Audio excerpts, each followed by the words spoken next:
Hello and welcome to Public Conscience. The program draws attention to issues of good governance, citizen participation, and corruption. The program is brought to you by the Progressive Impact Organization for Community Development, PRIMORG, in partnership with the MacArthur Foundation. I am Chidozie Ogbonnaya with Esther Bassi. Thanks for joining us. The spelling of PRIMORG is PRIMORG. On Public Conscience, we seek to increase the level of accountability in governance and promote citizens' active participation and involvement to hold leaders accountable. We raise issues of national importance to increase your consciousness as a citizen. Today's program focuses on the need to safeguard integrity in the public service and the Nigerian society at large. We will take a robust look at the factors suppressing public servants and government officials from displaying integrity and being accountable. We will be joined by a public servant celebrated for his honest lifestyle to break down the intricacies of being an upright person while in public service against great odds. The public sector is a vital instrument to the survival of any government. While a school of thought believes the effect of corruption in public service can be linked to inefficiency and lack of integrity displayed by officials, it is also heartwarming that some Nigerians are standing tall. A recent example is the Nigeria Immigration Service officer, Ugochukwu Orji, who rejected a 10 million naira bribe from a fleeing ritual suspect. The officer has been widely praised for his courage, honesty, and unwavering commitment to duty. Some people are even calling for Ugochukwu's immediate promotion to serve as an inspiration to other personnel across the nation's security agencies. More recently, we heard the story of a Nigerian pilgrim identified as Hajia Zainab from Plateau State. She returned 5,000 US dollars, about 8.2 million Nigerian naira, she found in Mecca, Saudi Arabia, to its rightful owner, who was a Russian pilgrim. Likewise, the National Hajj Commission of Nigeria praised her honesty and integrity. While we hail these acts of honesty by Nigerians, the point must be made that some actions of duty bearers put public servants in difficult position to display integrity. For example, public primary school pupils in the Federal Capital Territory (FCT) have been at home since March, and the primary school teachers declared strike over non-payment of 70,000 naira national minimum wage, as well as other arrears by the 6 area councils chairman, or the chairman rather. This can pose a great challenge to public servants who want to display integrity. I quite agree with you, and at PRIMORG, we frown at the situation of the primary school teachers in the FCT public schools, and we urge the area council chairman to do the needful by paying what is due to the teachers. The FCT Minister, Barrister Nyesom Wike, we also urge you, amid all the works you are doing, please look into this, and the President, Bola Tinubu, must rein in without further delay to ensure children of the poor are back to school. That's about the bottom line is that integrity is a massive problem in our public offices today. It is aiding corruption and strangulating service delivery. Hence, we must find a way to encourage those who have chosen to be upright. For you out there, how worried are you about the rate of integrity in public office? How do we increase the number of persons of integrity in public office? As a public servant, you can also come in and tell us the challenges that comes with being honest while doing your work there. Do you feel free? How do you feel doing your work, being an upright public servant? How can we safeguard integrity in the Nigerian public sector? Do we need reforms? What do we need? How much do you think poor governance also affects those who want to be honest people out there? for you out there, get ready to join us through phone and text messages during this conversation. The WhatsApp phone line to send your message 0902 265 6167. That is 0902 265 6167. Please indicate your name and your location when sending your message. All right, please begin to send your messages as soon as possible to 09022656167. That is 09022656167. We will give the phone numbers to call shortly. But if you just joined us, the focus is on the need to safeguard integrity in the public sector. We are looking at factors limiting public servants from displaying integrity and how all these affect society at large. We also highlighted recent acts of integrity by an officer of the Nigerian Immigration Service, Ugochukwu Orji, who rejected a 10 million naira bribe from a fleeing ritual suspect, and a pilgrim identified as Hajia Zainab, who returned 5,000 US dollars to the owner while on pilgrim in Saudi Arabia. And out there, I know that you do a lot on your own.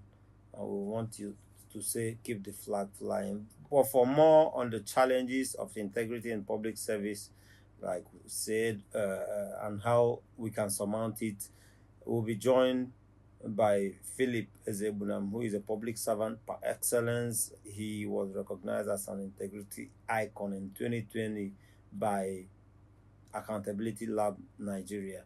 He will join us shortly. But in the studio right now, we are being joined by a program officer at Accountability Lab Nigeria, Nenga Shiowa. Thank you so much for joining us. It's my pleasure to be here this morning. Good morning, Abuja. Good morning, Nigeria.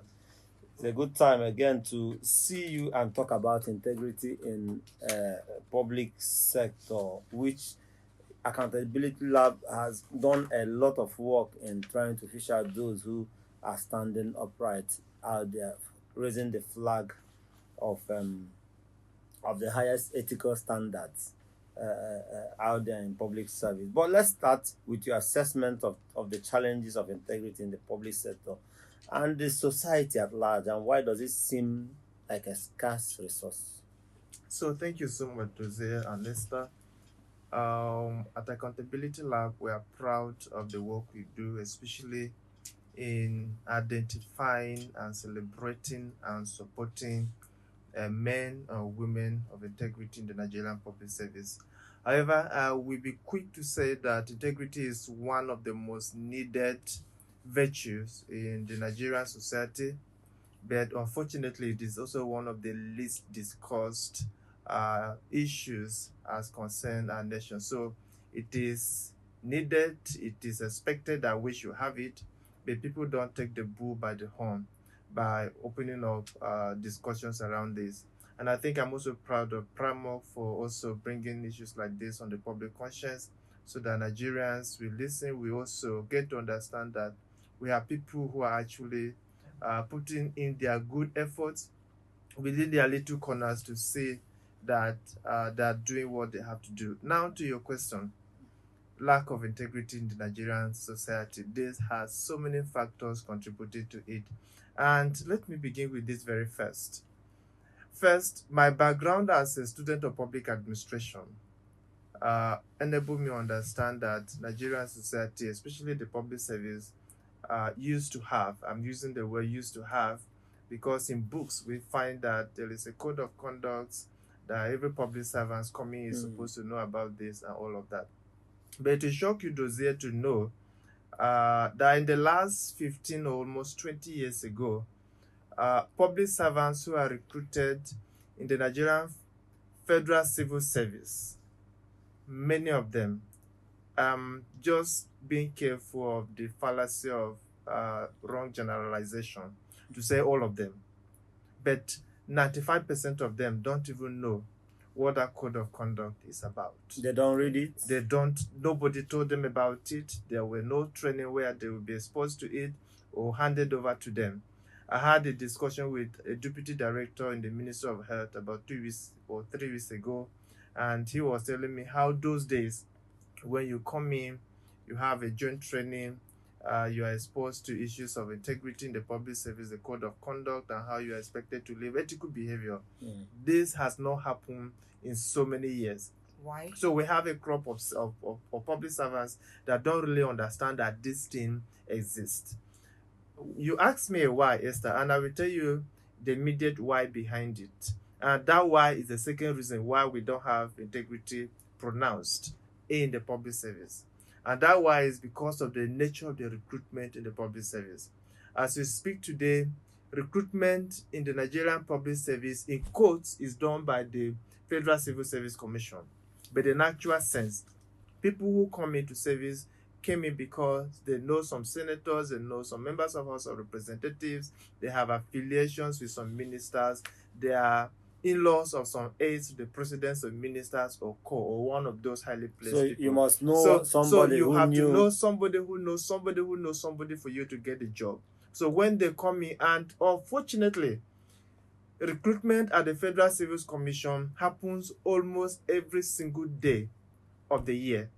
So in this way, you can hardly have an opportunity to put all of the recruits together or all of the newly employed at the same time in a room to have a training to say, this is what this service is about, this is what we expect you to exemplify, this is the ethical conduct that you have to live with.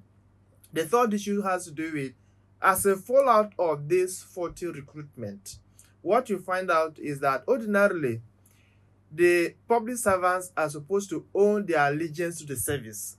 But because they come in through some politicians, they own their allegiance to the politicians who are their godfathers. What of those that paid money? How difficult is it for them to even be persons of integrity? That's another thing altogether. So you can't expect anything close to integrity from such people, because I paid 3 million to get a job. They get this job through means that are devoid of integrity. For you to pay to get a job is completely out of it. So it's like an investment. You pay to get a job, and so you get in to do what you have to do to get your money back and to live however you want to live. So basically, these are issues that are put up a great challenge. And then institutional weakness from those agencies that are supposed to be champions or regulating the ethical conduct of the public servants. And one of these is the Code of Conduct Bureau. Many Nigerians, even many public servants, including those who work in that bureau, maybe 50% or more of them, if you ask them what the pillars of that bureau are about 12 of them, the only one they can easily point out to is asset declaration. What happens to the other level? From abuse of power to restriction of foreign accounts to gifts and benefits to public officers and a couple of others. Nobody think about these things. And why they will also know about declaration of assets is because in recent time, one politician, for whatever reason, was taken up on this. So that issue became pronounced. But beyond this, you can't see that organization living up to its expectations. So all of these issues add up to why we don't have people who are willing to give in to integrity. So ordinarily, integrity could be what people live on their own. But again, if that is lacking, then there should be that enforcement through regulation. So what about remuneration and welfare, which people cry? Even the 70,000 naira minimum wage, it looks like it is not taking anybody home these days. How much can that also affect the integrity of a worker? We have multiple problems affecting integrity. But usually I tell people from my experience, even with the icons, many of them whom we celebrated, is that the little you earn is not a reason for you to misbehave in the service. And I give you one instance. A retired DCP Francis Erabo, at a point when he was earning less than 3,000.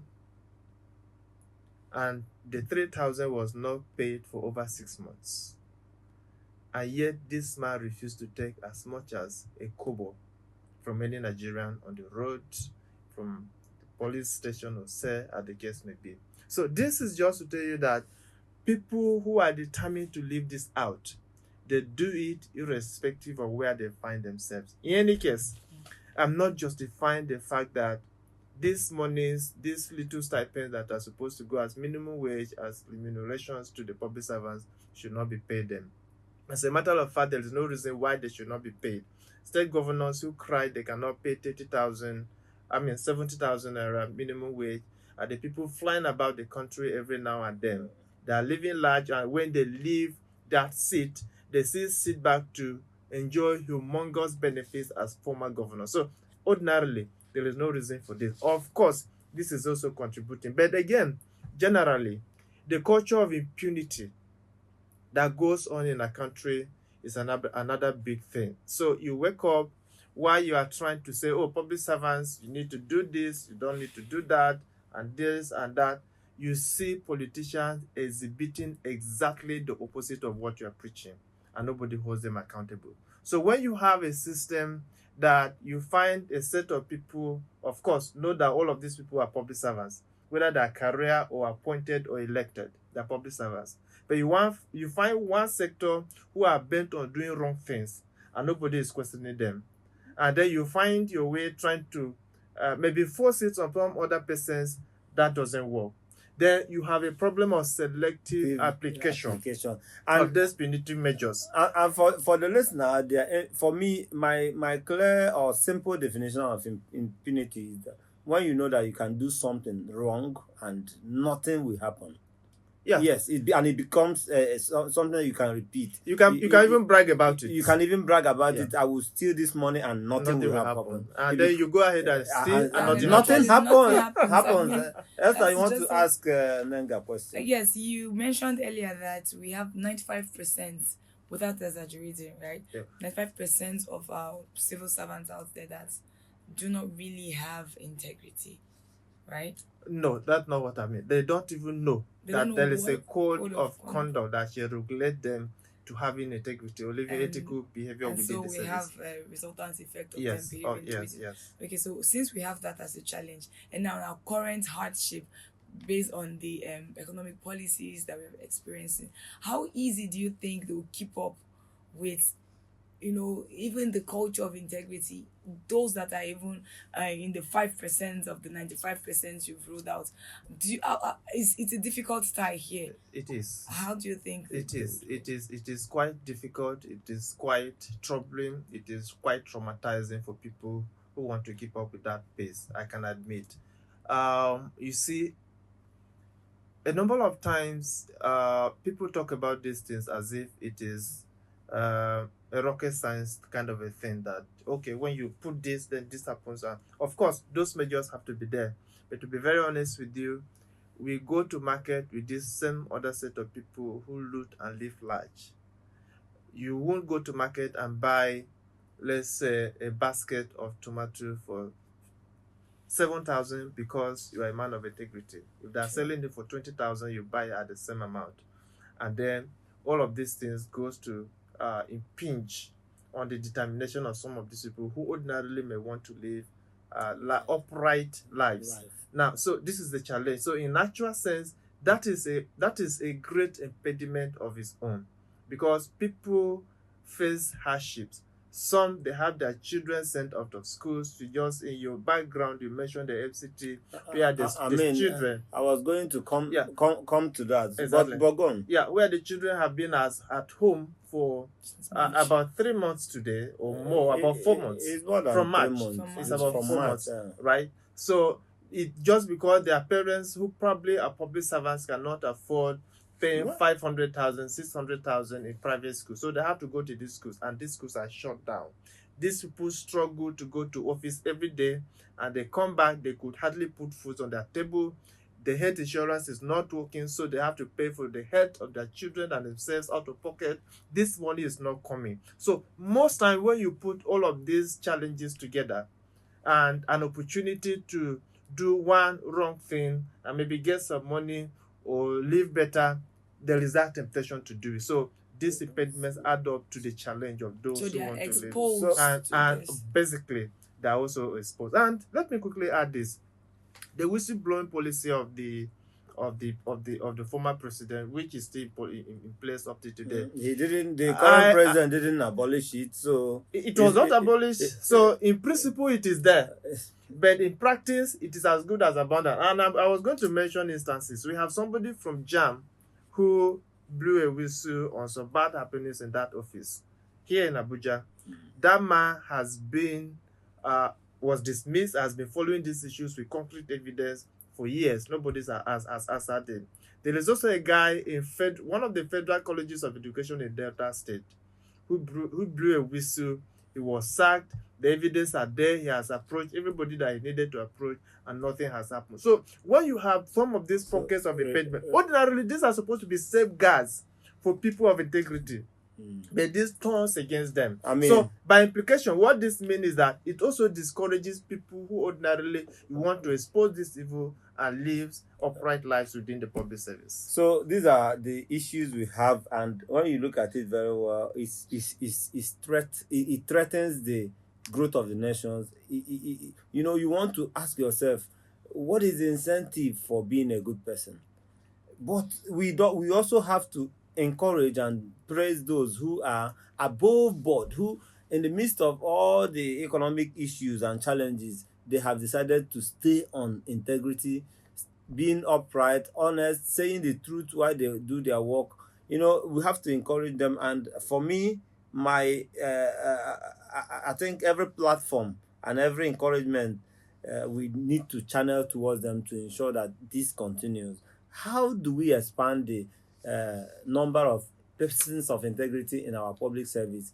Is something that we need to find out, and we'll try to find out that when we come back from opening up the phone lines. Esther, we have to also invite the listener to join us and have this conversation with us. All right, for you out there, do well to follow us on our social media platforms at Official PRIMORG. PRIMORG is spelled PRIMORG. Remember that we are streaming live on Facebook at Official PRIMORG. And remember that this program is interactive. The WhatsApp phone line to send your messages 090 2265 6167 090 2265 6167, and you can now begin to send your messages. And we want to find out your contribution to the conversation. How worried are you about the rate of integrity among public officials in Nigeria? How do we increase the number of persons of integrity in government offices? Do you think it can come from a reward or incentive? If we reward people of integrity, will it encourage more people to, join the league? As a public servant, what are your challenges of when you think of joining or being honest? How can we safeguard integrity in Nigeria's public service? Perhaps you may know a person of integrity, too, a politician, a pastor, your landlord, anybody at all. Tell us one act of integrity that you have done. I mean, do you possess the quality? Do you think we lack it generally in Nigeria? What do you think are these factors that is actually causing people to fall off and also, become neck deep in corruption and lack integrity generally? All right, let's get back to our guest program officer at Accountability Lab Nigeria, Nenga Shiowa. Thank you for being here. The pleasure is mine. And we've been talking a lot, and I was going to ask you because, okay, we have a call. Let's take this call. Hello? Hello. Good morning. Yes, good morning Good to morning. you. Your name and where you're calling us from. Thank you. My name is Princess Amazing Grace Gold. I am calling you from Apo, All right, Princess. All right, the Kappa community. I really want to start the program is very nice.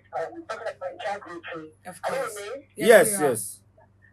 All right. Now, some of these things are the reason why integrity will keep getting worsened in Nigeria. If at all, if there is someone who was talking about statistics, I have been to so many ministries seeking for their service. I can only tell you that 99.99 of the service givers are highly corrupt. In fact, Nigeria is a highly inflated, impure society. And in fact, there's no better into it. Now, one thing that brings about lack of integrity is bad family upbringing. Now, there's these people saying, if you don't have the thing, you can't do this. Are you with me, sir? We are listening. It's not because they don't pay tax. I'm from Cross River State. And where I come from in Cross River State in Biafra, I'm from a team community. We are taught from childhood to have integrity. Don't say what does not belong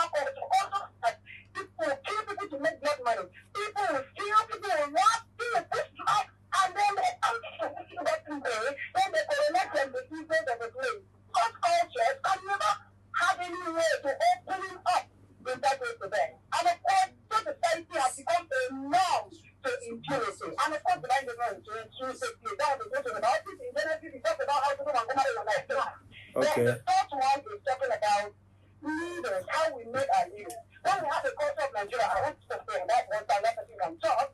When you have a system in Nigeria that you cannot live without giving sex, then it is not difficult fair. In where I come from, if you have sex out before marriage, you die. This traditional practice in those days. Till date. Alright, now in the system, My sister, do you people still practice it? Sorry? I said, do you people still practice it? If you have sex without getting married, you die. No, I said I come from Adim. As a princess, I got a student. But not a single girl. He died. And then they hide under Christianity. And Christianity is just a good thing. If you do not understand it, we will destroy us. And that's why this whole insecurity in Nigeria is boils down to these things that have to be experienced. Now, going back to how we make people leaders in Nigeria. Okay. For instance, a worker in the public service is a leader in the society.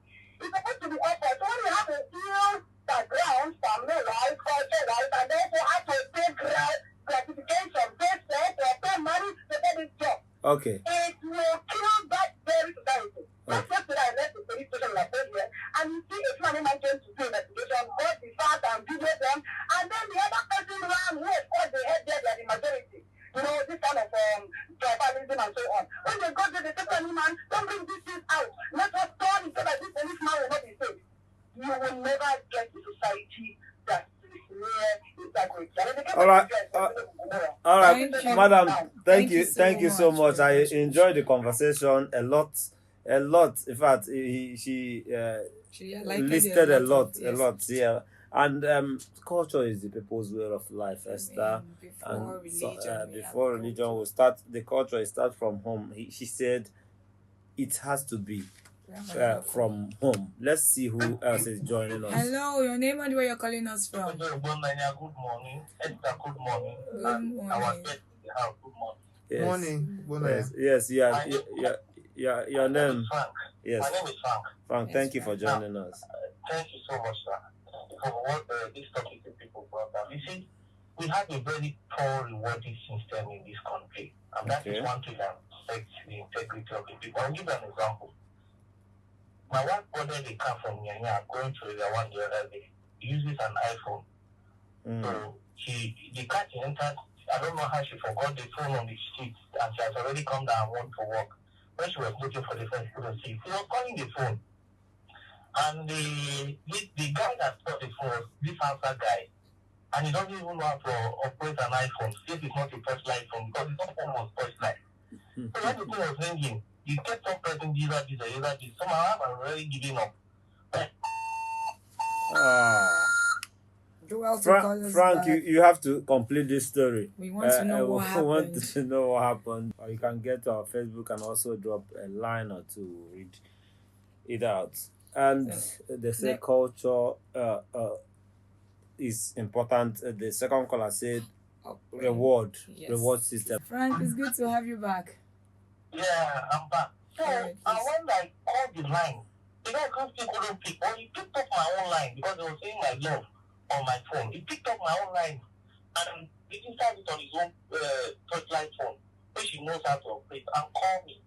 I say, Oga, what I can't touch phone match as you can move out. Now look at that man, I get only IT. Now look at you can't look at it. What it means is that you pick a call. I should come and pick it. And I was scared. I said, at first, I said, okay, let me just try. When I got there, behold and lo, he was using the touchlight phone. And this guy gave me back that iPhone. And I asked him, why don't you care to? He said, what will you use this for, sir? He wants to give that for you, and he won't sleep at night. That is to tell you that people are still honest, yes. And at the end of the day, when I gave him that time, he refused to collect. That he's working already, he's doing his own concrete work, and they'll pay him at the end of the day. That is to tell you that people still value integrity. Now, I'll give you an instance. There was a guy who in UBA saw a $10,000, right? He comes back to the bank. At the end of the day, what do we say? Is the award they kept giving. These are people who ordinarily the reward system should have placed them somewhere in government to be like an eye watch of the government.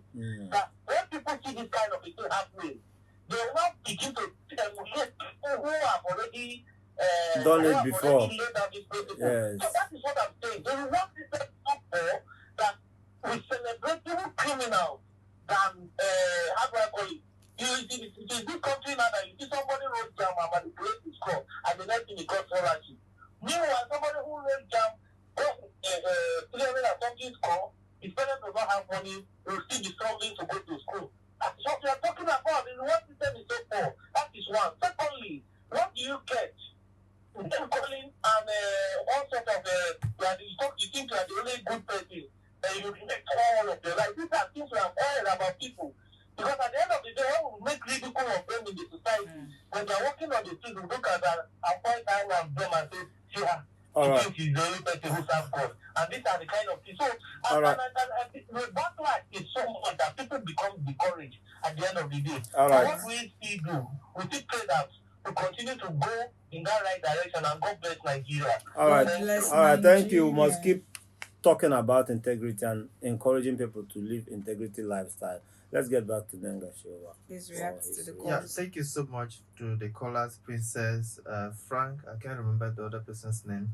But these are interesting discussions. You see, there is this saying that goes, integrity saves a nation. And this says a lot about what when we have people of upright conscience in the system and their efforts and all of this, what it can transit to.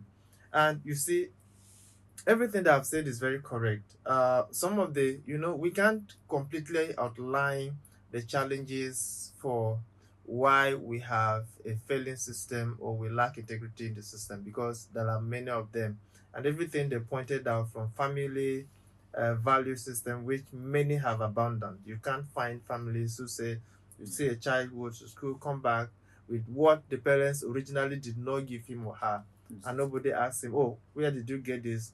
Junior, where is this thing coming from? Who gave you and what does the person give you? This question hardly comes up from parents. So that family background is there. And then as we have it today, many people just want this, what is the name? Made it syndrome. Okay. Make Made it quick syndrome. Okay, just a minute. Let's see who else is joining us. Yes, good morning. Good Your morning. name Thank and you where for you're joining calling us. from. My name is Abdullah Mustafa Muhammad. They are calling from Bida. All right. Okay, let's hear you. Good to hear you from Bida. Talking about integrity and public service. I think that is what we are expecting to happen.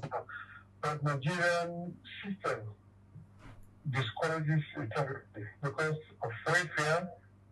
The incentives, there's no motivation in terms of their wages and salary. So it will take the maximum going for the assistant to have integrity. Sir, sorry to cut you short. Are you a public servant? Yeah, I'm a whatever, but not actually involved now. Okay, go ahead. So what we did, our system needs to be upgraded. The government needs to reward outfit, for instance, the productivity, the work people public servants pay. Those who are really under mercy of God. But what I'm encouraging, we should do all we can to make sure we protect integrity, we should promote integrity, and go on prayer. And at the long run, it will be better because we will change and the system will change completely. From given your experience, how do we even promote integrity for those who are in service now? But contributing our quota to see that because with the economy issue, it is very difficult, but we should be patient and endeavor to put our best so that things will change. But we want to use all. But now the economic challenges will not guarantee that. Thank you. Thank you so much for joining us. We appreciate your comments. Yes, of course. You mentioned patience. How many of our civil servants are patient? Patient in the face of hardship. Yes, of course. Let me go. So this issue, thank you, Mohammed, for those thoughts. But you see, we have run a system over the years that has so many weaknesses fractures, dislocations here and there. We just need to put in a bit of little efforts here and there to see how we bring it back. Reward system is a problem. The society, the kind of norms we have in our society today are questionable. Just like you said earlier on, we celebrate people who we know are actually reaping where they've not sown, and we celebrate them. And in most cases, and this is where I'm laying emphasis on the societal norms.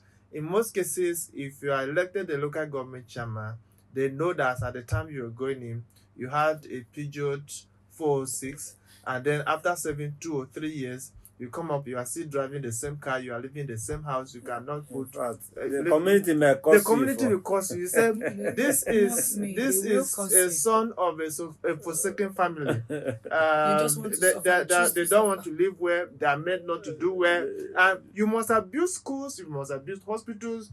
You must have done the best for the community, provide the electricity and all of this. But because you didn't invest in yourselves, people will say. So these are the values that and have the investment you are talking about is stealing from the public money, the public money and using it for personal enriching gains. yourself. Exactly. So these are the values that definitely has to change if we must change the way our society look at some of these. Let's get back to accountability lab and the work you do, because it's another year, and we know that you go about, like you said earlier, spotting out those people who are persons of integrity, who has kept the highest ethical standard in public service.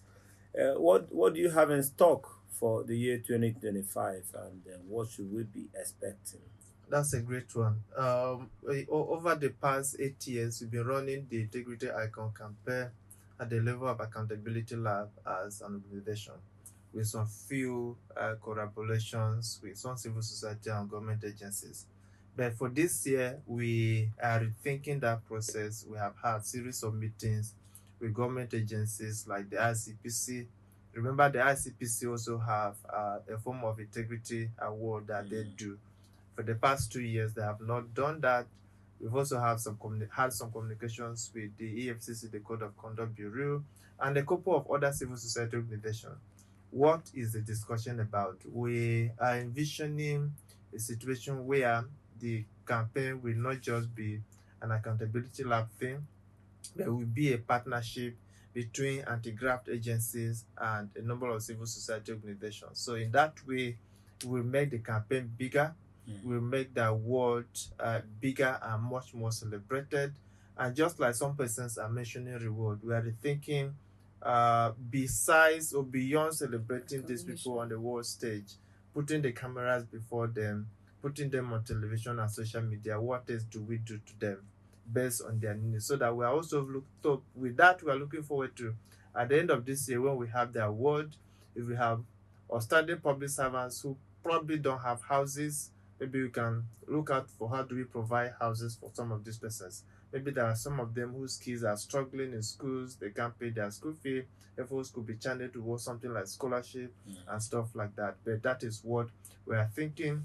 Hopefully before the end of this month, that process must have been finalized, and then the search for the new round of honest persons will actually begin. So how do you cope? How do you do all of this with I know that you have resistance out there, and how do you, in all of this chaos, in all of this challenges you come off or that come off when you go about doing your job, how do you wear this resistance to keep the course going? Yeah, it's one thing that we promise to do as an organization, and I must say it's a pride to many of us who work with this organization and on this project, particularly because in a system where almost everybody is giving up, you are standing right there in the middle of the chaos, in the middle of the storm, trying to restore hope, trying to make people understand that as bad as it is, we are going to get over it,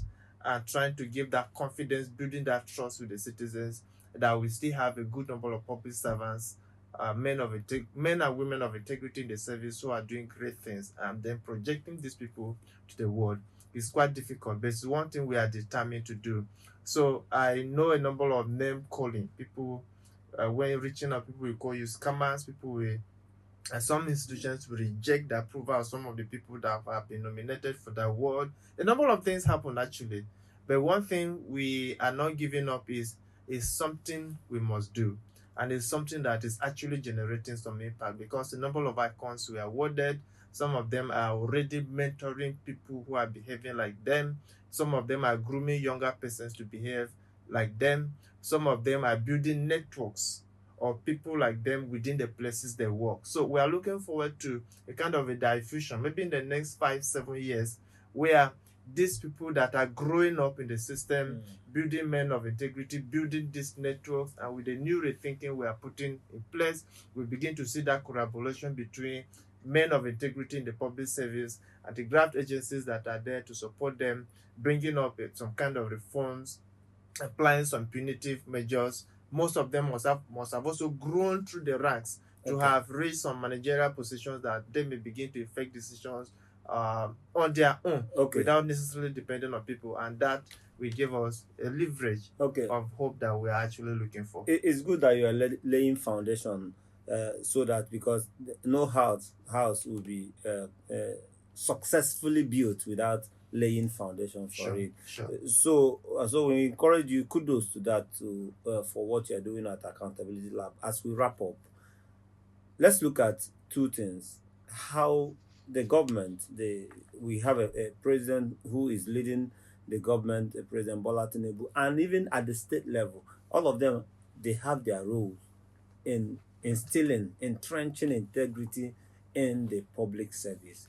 How can this be achieved? What is the advice to the government? And also, I want you to mention how youths can be included in your programs, because youth, we have a large teeming number of youth. So, teeming youth population, how do we also encourage our youth to do what they have to do? Thank you. These are two beautiful questions, and you can go on. Okay, so I will make an effort to briefly speak to them. First, on the part of government, we have to go back to the basis. You can't run a system where the rules of the government or the rules of the game are not obeyed. It is a complete aberration.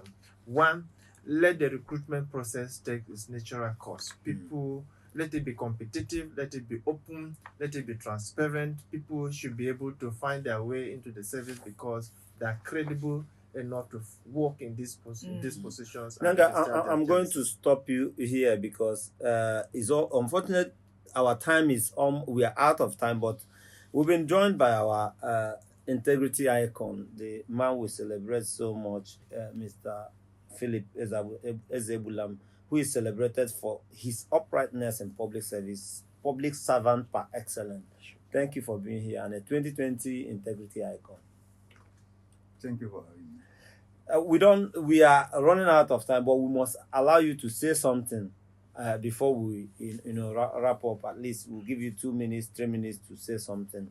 And your work speaks for itself all these years. But one question that is on my mind is that how were you able to stay focused and never derail in the midst of a lot of reprisals against so many odds, against so many attacks for being a person of integrity? Thank you for the question.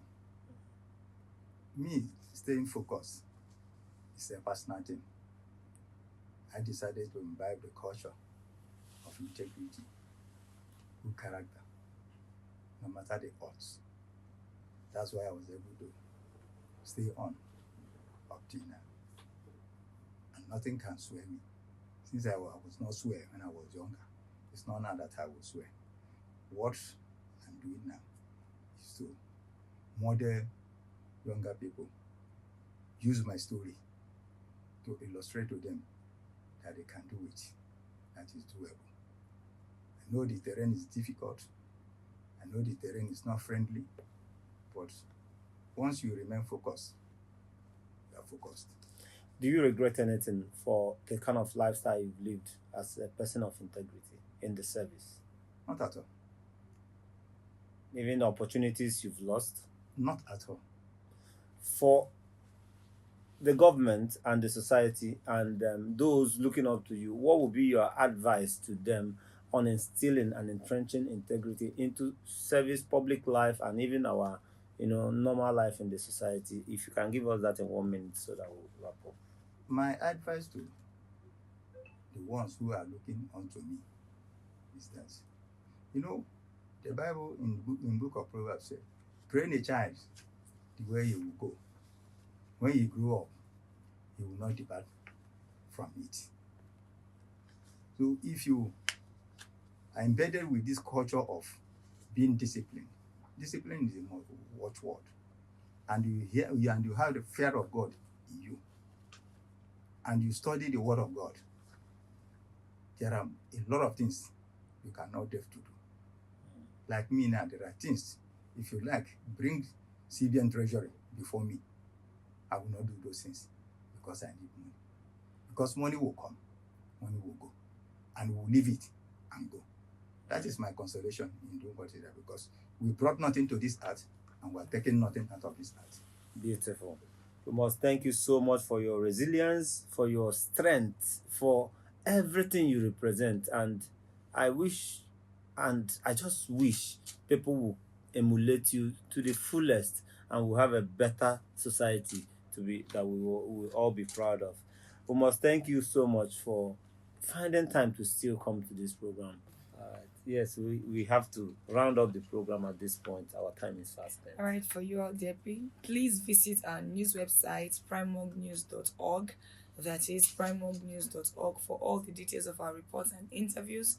Visit our website, www.primorg.org, to get all the information about PRIMORG. And you can watch our videos on PRIMORG TV, our YouTube channel. Please subscribe to get reminders when we have a new post. We appreciate our guests, public servant par excellence and integrity icon, Mr. Philip Ezebunam, and also Nenga Shiowa, the program officer at Accountability Lab Nigeria. Public Conscience has the support of the John D. and Catherine T. MacArthur Foundation, committed to building a more just, verdant, and peaceful world. Get more information about the foundation on its website, macfound.org. Join us again here next week when we produce the second to the last episode of Public Conscience. And after the next 2 episodes, Public Conscience will be off the air after 6 years of production. We do sincerely appreciate our esteemed listener and followers all these years. As we wrap up the program's production, we believe PRIMORG and MacArthur Foundation have built minds and character against corruption over the years. We have also encouraged citizens to imbibe integrity in private and public places. All right, as we draw the curtain on Public Conscience, we will continue to be available on other platforms, and you can catch us up on all our activities on our YouTube page, social media handles, and also websites. I am Esther Bassi. Remember that birth registration and birth certificates are free if your child is under 18. Help stop the corruption in birth registration and do not pay for birth certificates. Also, remember that you can give us information or hints about corrupt acts through our phone at 090-2265-6167 or info@primorg.org. I am Chidozie Obonaya. God bless Nigeria.